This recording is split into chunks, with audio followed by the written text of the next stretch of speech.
everyone, so this video today deals with the poem Remains by Simon Armitage. I'm hoping that you've watched the documentary The Not Dead that I shared with you, which you can also find on YouTube, so that you've got a bit of a history into the kind of poems that Armitage was writing and the reasons behind that. So the series of poems that come within the collection The Not Dead in 2008, they all deal with accounts of British soldiers who had served in conflict, and that's a variety of conflicts. This particular poem deals with one ex-soldier who tells us about a time when he was serving in Iraq. I just want to draw your attention to this information that I have actually put up here for you, and I think it's worth putting these notes into your anthology, so probably a good idea just to press pause now and just to jot those down. You'll also notice over here that I've put in a note really that helps you with the form.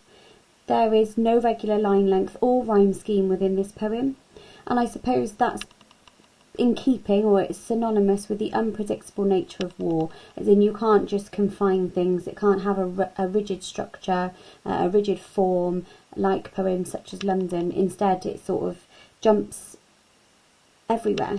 There is no sort of set metre or rhythm, probably because you can't really predict what's going to happen in war either.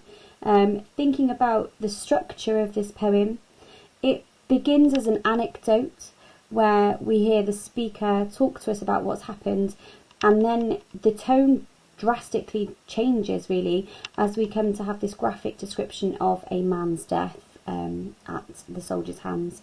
So the poem on a sort of superficial level is quite easy to read through, so that's the first thing that we're going to do. We are just going to read through. What I'd like you to do on this read through is just to grab your highlighter and just highlight any really violent images that you come across in one highlighter colour. Okay, let's give this a go.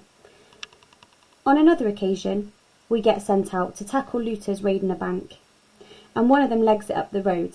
Probably armed, possibly not. Well, myself and somebody else are all of the same mind, so all three of us open fire. Three of a kind, all letting fly, and I swear I see every round as it rips through his life. I see broad daylight on the other side. So we've hit this looter a dozen times, and he's there on the ground, sort of inside out, pain itself, the image of agony. One of my mates goes by and tosses his guts back into his body. Then he's carted off in the back of a lorry. End of story. Except, not really. His blood shadow stays on the street, and out on patrol, I walk right over it week after week. Then I'm home on leave. But I blink, and he bursts again through the doors of the bank. Sleep, and he's probably armed, possibly not. Dream, and he's torn apart by a dozen rounds. And the drink and the drugs won't flush him out. He's here in my head when I close my eyes, dug in behind enemy lines, not left for dead in some distant sun-stunned, sand-smothered land, or 6 feet under in desert sand, but near to the knuckle, here and now, his bloody life in my bloody hands. Okay, so hopefully, as we've gone through that, you've been able to highlight some of the really violent imagery that Armitage uses, and that's probably to show the graphic nature of life within a war zone, of that life of a soldier. So let's just start. I'm just going to make some annotations which I'd like you to do with me. So if you look, to begin with, the poem opens with "on another occasion." Now what we notice here is that it sounds, the speaker's telling a story on another occasion, but what it also reveals is that this is not an isolated event. This has happened before.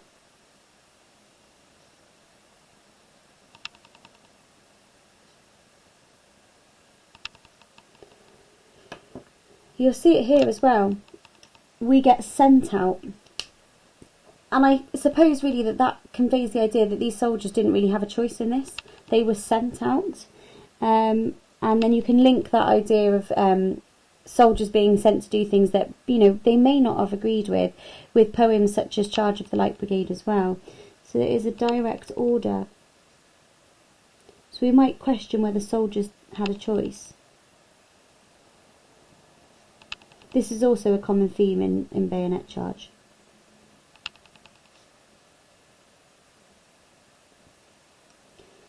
To tackle looters raiding a bank. just going to link that we there. Hopefully you know the person there, but it is the first person personal pronoun, which is a plural. And it just sort of assumes that there's this shared responsibility. The soldier's not willing to say that it was just him.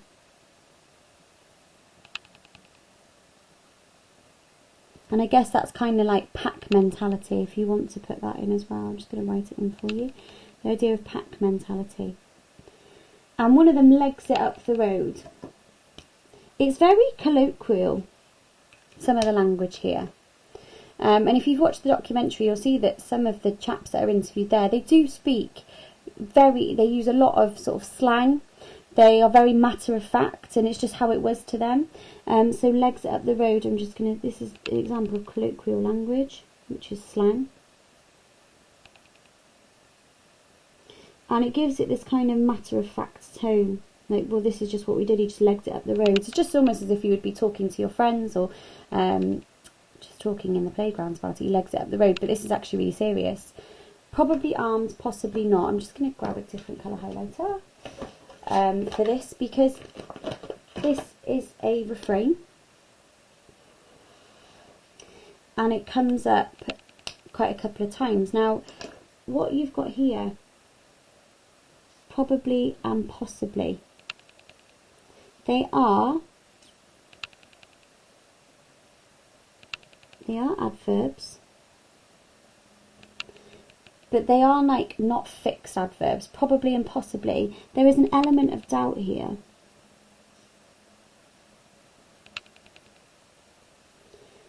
Probably implies quite a high level of certainty, and possibly implies a very low level of certainty. Well, it's possible that that happens. It's not completely sure, but probably they're a little bit more sure about it. So they think they've got, they'd say, well, 9 out of 10 they think that this looter is armed, so has a weapon on him, and maybe 3 out of 10, 30% of them thinks that he's not got anything. But they don't know. I think what you need to know here is that they're not actually sure whether this looter has got a weapon on him. And there is an element of doubt, and I suppose what you need to be thinking about there is that this doubt and this sort of almost subjective mood, it contrasts with the definite actions that follow.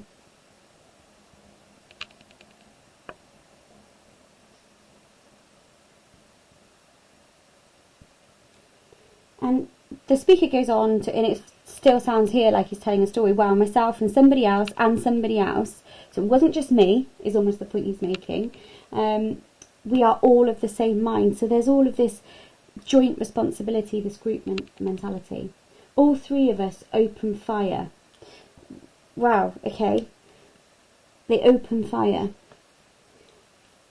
Now what you've got here, the violence doesn't seem to fit with the casual tone. The speaker speaks in a very sort of colloquial way, very matter of fact, and this is really violent. To open fire doesn't just assume that one shot was fired. So the violence contrasts with the colloquial tone.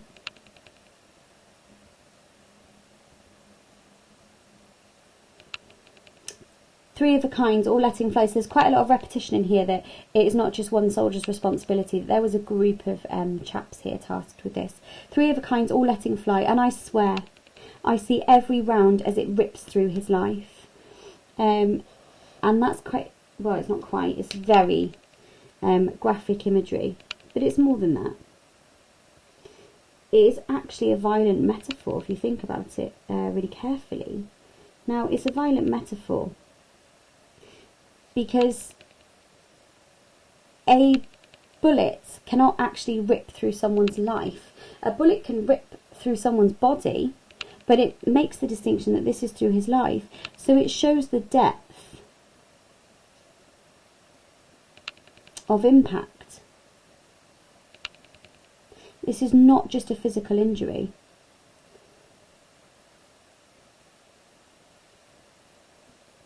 If it rips through his skin, it will be damaged. Of course it will be. But to rip through someone's life implies that there are so many things that are affected by this round or these rounds. Okay, that's everything within your life. So your family, your friends, your partner. Obviously, you're going to be physically injured as well. Are you going to also be mentally injured, which I think is what the soldier could be suggesting, as this poem does deal with the impact of someone who's suffering from PTSD. That's post-traumatic stress disorder. So we've got this violent metaphor here. I see broad daylight on the other side is a horrific image, really. And the daylight contrasts with the death. There's lots of contrast within this. So the light jars with death.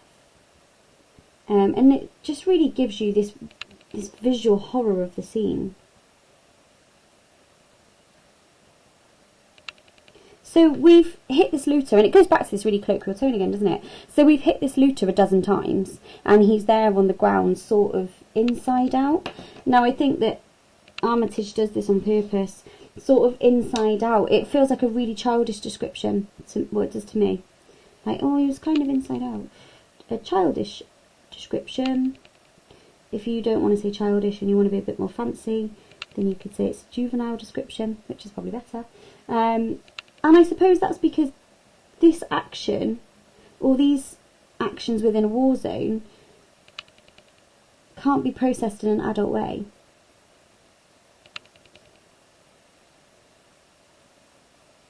These are beyond the realms of comprehension. I'm just going to write that phrase because that sounds nice and clever. Beyond the realms of comprehension.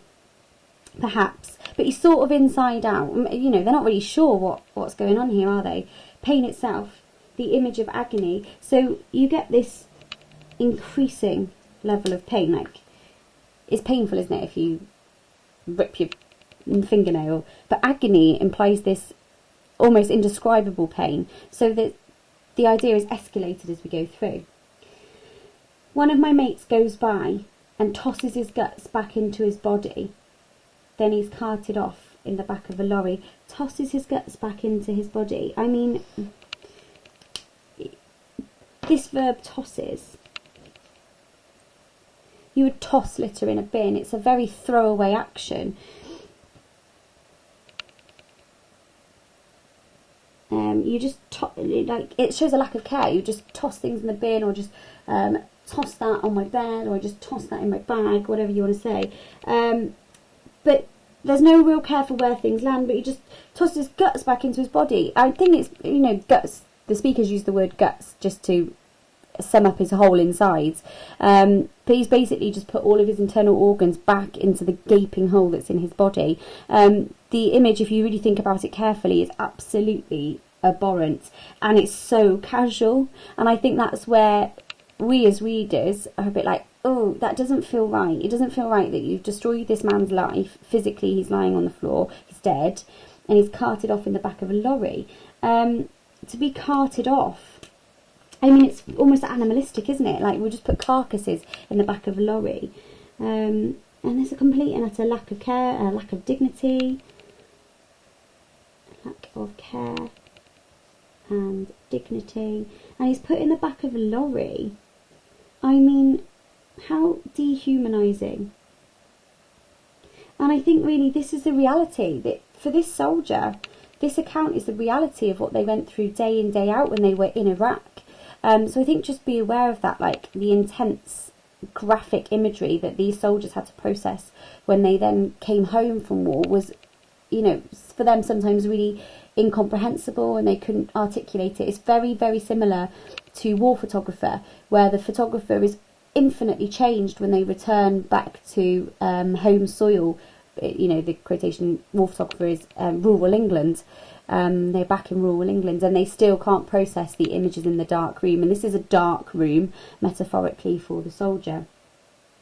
You've got something interesting going on here. Guts into the back of his body, carted off in the back of a lorry. You've got a little bit of rhyme here. I've talked to you about rhyme before, and I'm not going to write it here.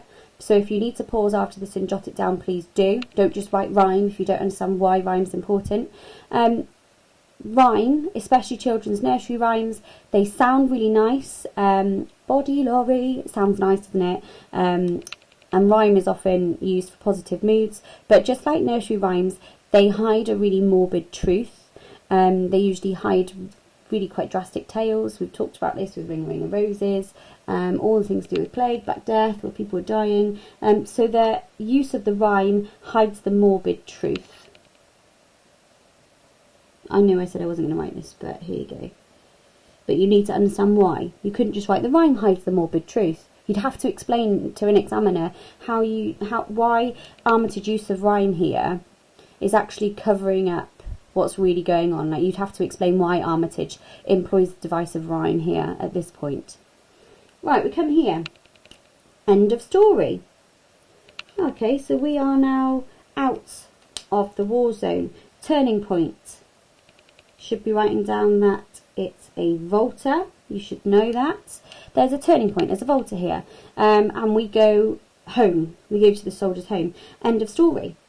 And, you know, he says it's end of story, which is in keeping with the fact that this sounds like he's telling us a story, like another occasion, myself, somebody else. So, except not really. Okay? His blood shadow stays on the street. Blood shadow is an interesting idea, isn't it? Think of a shadow. Your shadow is always with you, even in the dark. We just can't see it because the sun is not projecting the shadow. A shadow is something that is always with you. His blood shadow stays on the street. And I would make the suggestion here, therefore, that this image of the blood shadow foreshadows the memories that will haunt the soldier.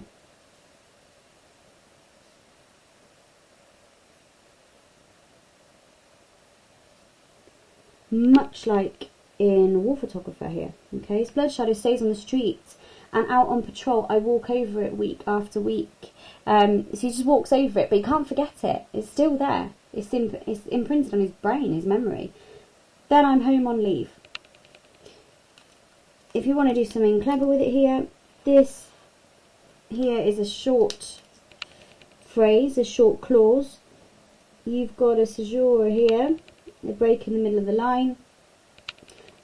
It should be simple, reflecting the simple clause. Should be simple that he's home.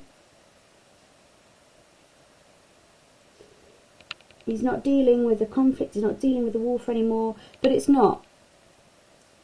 Does the short clause show confusion, perhaps? That's up to you to decide. That's why I'm going to put a question mark there. Let's go on to the next little bit. Let's make sure that you can actually see the poem on the page. And he bursts again through the doors of the bank. Sleep, and he's probably armed, possibly not. Now, we've seen that before.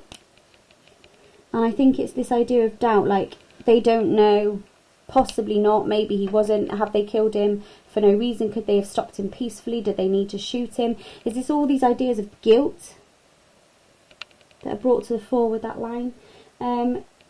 Sleep, and he's probably armed, possibly not. Dream, and he's torn apart by a dozen rounds. What you've got here, sleep, dream. You've got these, they are single syllable words. They are what we call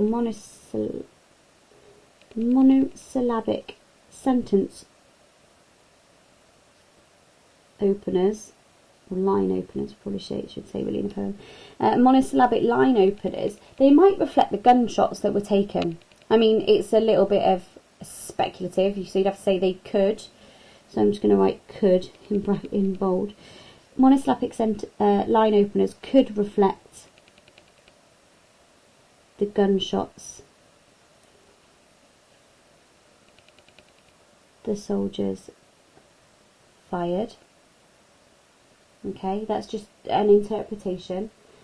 Dream, and he's torn apart by a dozen rounds. This next line's quite interesting. And the drink and the drugs won't flush him out. The soldier turns to what we might think of accepted methods of escapism. you know, alcohol and drugs, numbing the pain, numbing the memory. But the problem is, you can't escape your memories. You can't, and if you can't escape the memories, you can't escape the horrors of war, no matter how much you drink.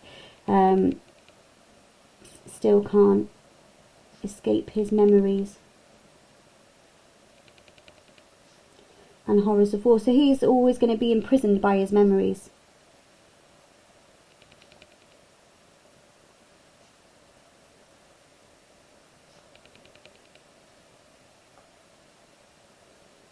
Alright? He's here in my head when I close my eyes, dug in behind enemy lines. Great metaphor. Okay? He's dug in. And this is good because the metaphor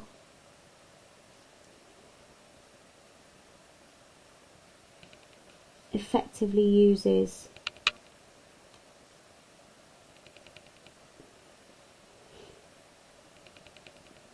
war images to, I've not got any space, I'll put it here, to signify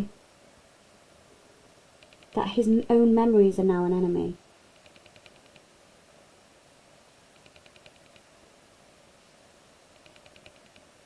Okay, because he can't battle them, they're dug in behind enemy lines, so these memories are dug in within himself, within his mind, within his brain, and he's battling them continually, okay, because he can't actually escape them. You know, these ideas, these memories are not left for dead in some distant sand-smothered land. That's really hard to say. And it's really hard to say because of the sibilance. You need to obviously explain why the sibilance is there, this sort of sneaky sound, this revenge, almost like the memories take revenge on him for what he did. Or 6 feet under in desert sand. He can't bury these memories. Can't bury what's happened.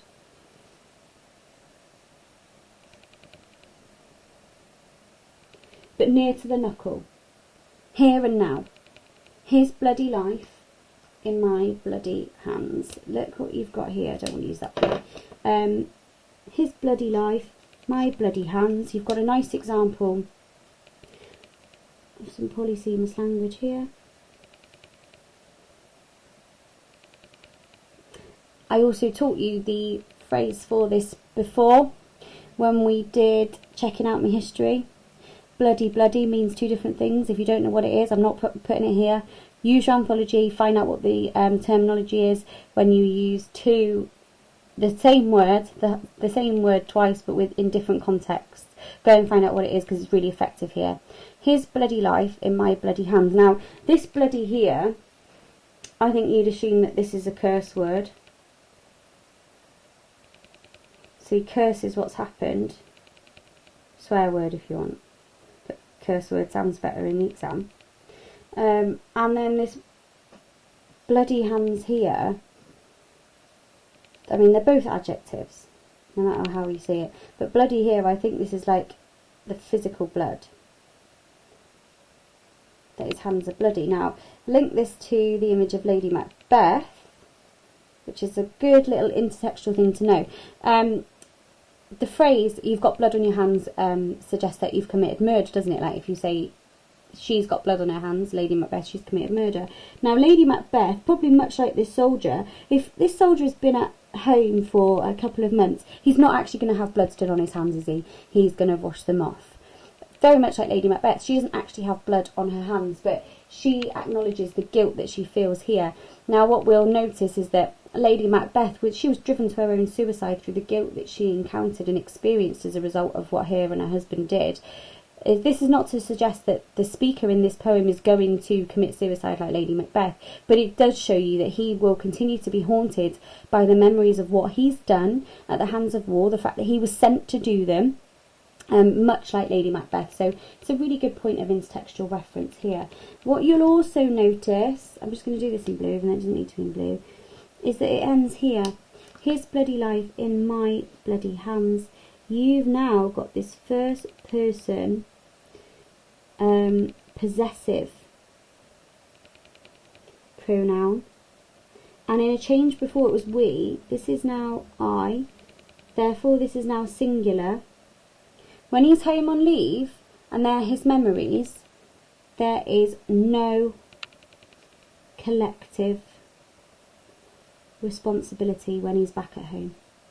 And this is something that he has to deal with all on his own. And it could be that this poem is also seen as a criticism of the British Army, or those commanding the British Army and the government, as they did not potentially, this is not, I can't make a sweeping statement, perhaps there was not enough done for soldiers who got home and could not cope with what they had seen and what they had had to do. So it does deal with the traumatic effects and impacts of PTSD, and the documentary tells you a lot more about that, so you would be able to talk about this, the fact that there's no collective responsibility, that no one else is taking responsibility for what's happened to the soldier and how he has to cope with it and what he had to do, because that's his job. Remember, just like the war photographer, this is this soldier's job. And there. So that therefore concludes our annotations of remains. We'll do a lot more on this because there's a lot more to it. Probably one of my favourite poems in the anthology, and it has not been examined yet.